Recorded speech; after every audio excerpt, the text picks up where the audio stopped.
After I got done filming my Skyscraper movie review, I went to see a movie for a second time. And my dad really wanted to see this movie, and my cousin and I were willing to see it again. So while a second viewing of this movie is still fresh in my mind, I might as well talk about it. Let's talk about Unfriended Dark Web.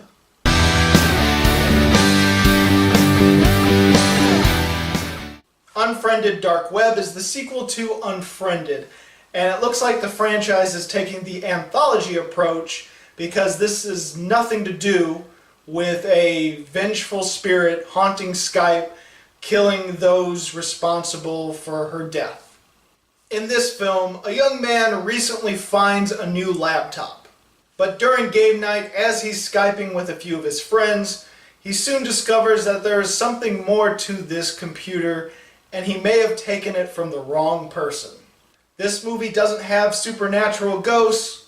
This movie has hackers and an underground illegal society that might be trafficking women, might be killing women, might be doing a whole lot of shady stuff.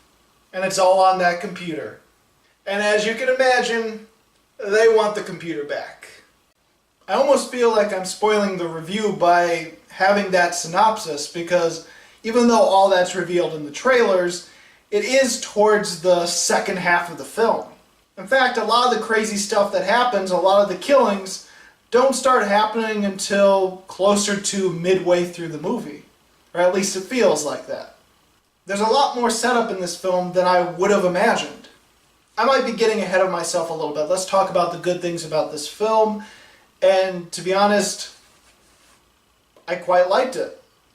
I actually do like the characters in this movie, and compared to the first one, these are much more likable characters. The first one, I completely understand why they're annoying characters, jerk characters, characters you're not supposed to like, because they're a group of unlikable characters that are supposed to get what they deserve. In Unfriended Dark Web, these aren't a bunch of characters that have done a terrible deed and are paying for that deed. Instead, the only real bad thing that the characters ever do is our main character takes a laptop from the Lost and Found. It's been there for 3 weeks, and unfortunately, he puts his whole friends and his loved ones in this predicament by taking the wrong computer. They're not the greatest of characters, and some of them could be considered stereotype, but at that same time, they're still likable, the acting is decent, and sometimes that's enough to actually care about a character in a genre piece.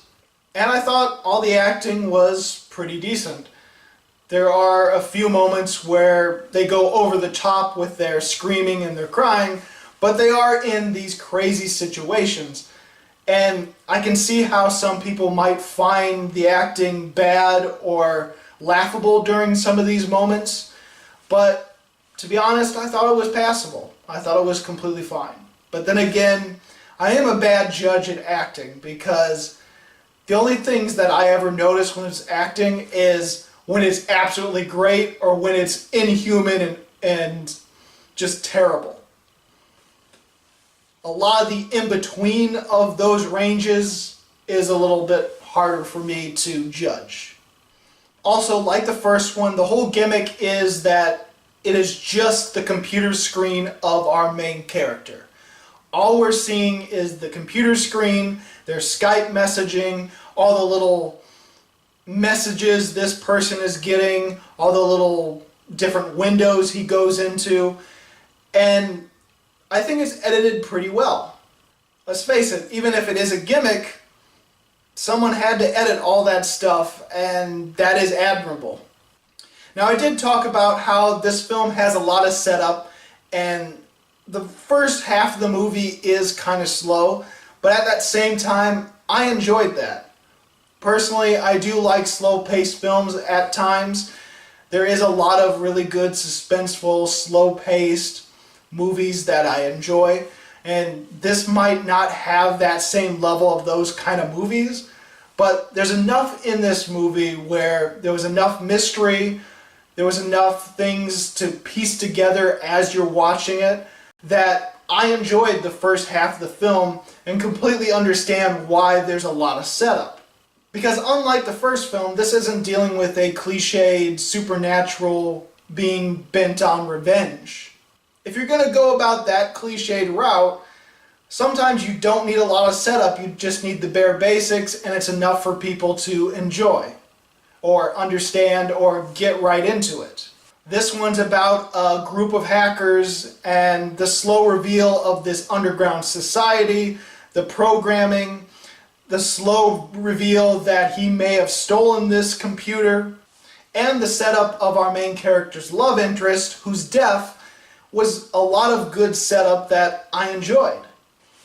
Obviously, it's not groundbreaking in that type of drama, but it's enough to make it above average for me. But this is a horror film. What are the deaths like? To be honest, I enjoyed the deaths in this movie. I actually like the deaths more in the first film because they felt a little bit more graphic.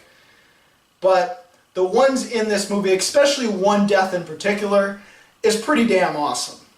In this one, they try to take a little bit more of a realistic approach, and a lot of the deaths are cut away, and a lot of deaths are left to the imagination.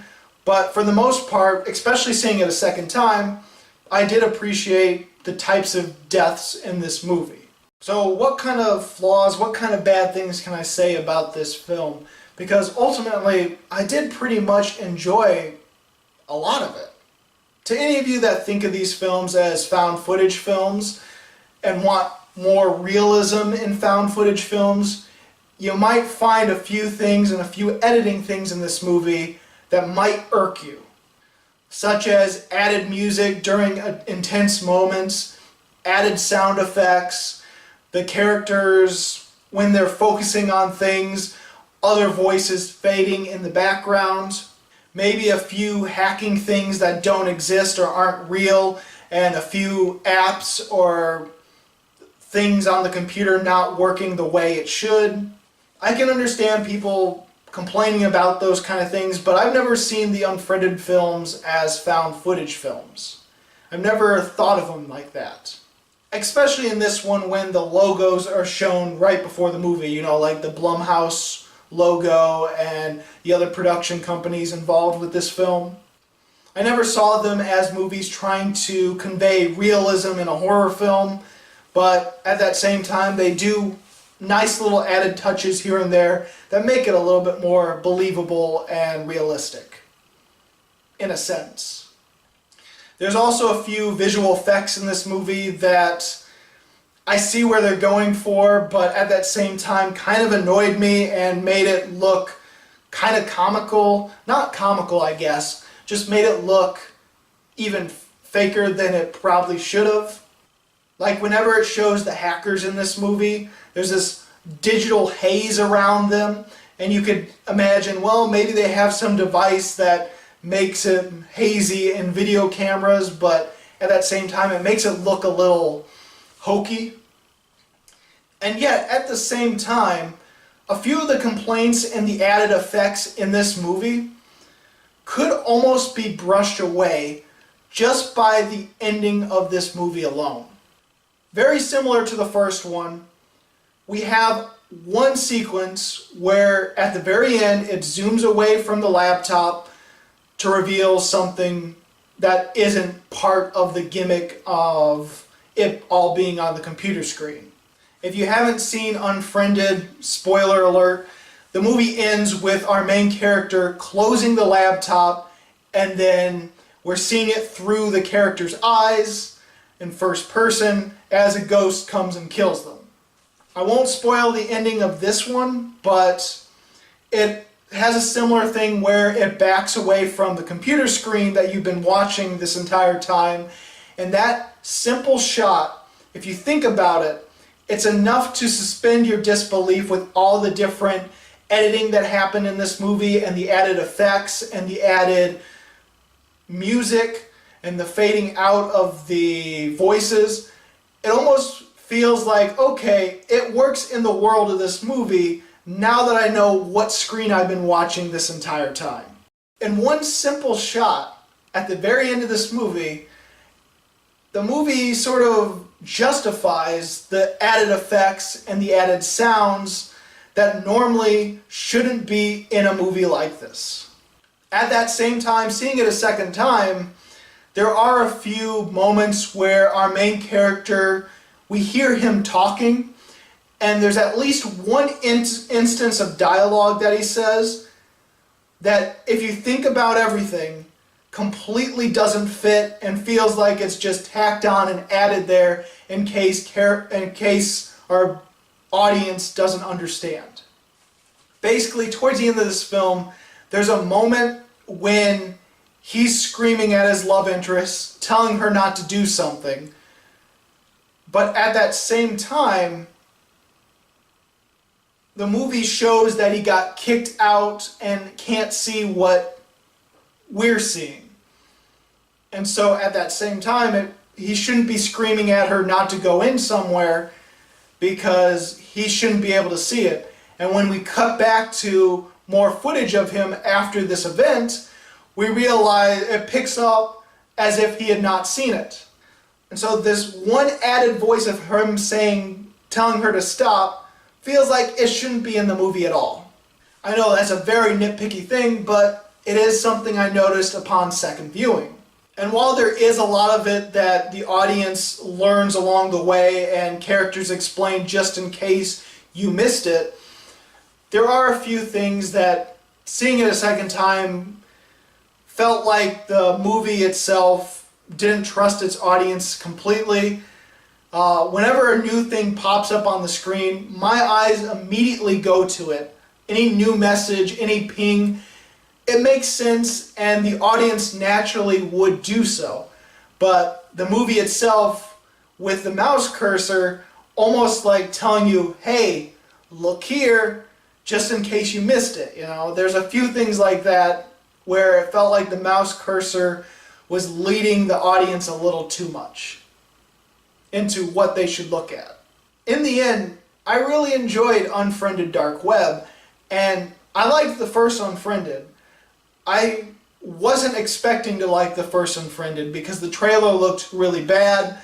It was enough for my cousin and my sister not to see the movie when it first came out, and were surprised when a few reviewers that we've listened to did ultimately like the film. And so my dad and we saw it, and my dad wasn't thinking about anything about this movie. I don't even think he knew about the first Unfriended until it came out, and he was pleasantly surprised, and I enjoyed it.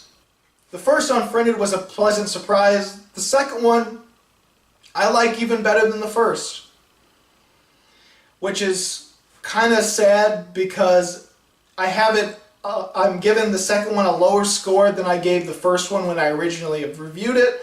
But at that same time, when I first reviewed Unfriended, I had a different scoring system going on. And so most likely the first one will be dropped down even further than what I'm giving number 2, because I do like number 2 more. And originally I gave Unfriended 4 stars. I'm sure it's going to drop down probably to 3 or 3.5 when I see it again, and if I see it again to do the new score. But enough about Unfriended, let's talk about Unfriended Dark Web. I'm going to give that film 3.5 stars. What can I say? I enjoyed it. I had a fun time. It's not a scary horror movie. It's one of those, this is a really fun, entertaining, scary movie that isn't scary, but is entertaining. And not in a bad way, just entertaining in general.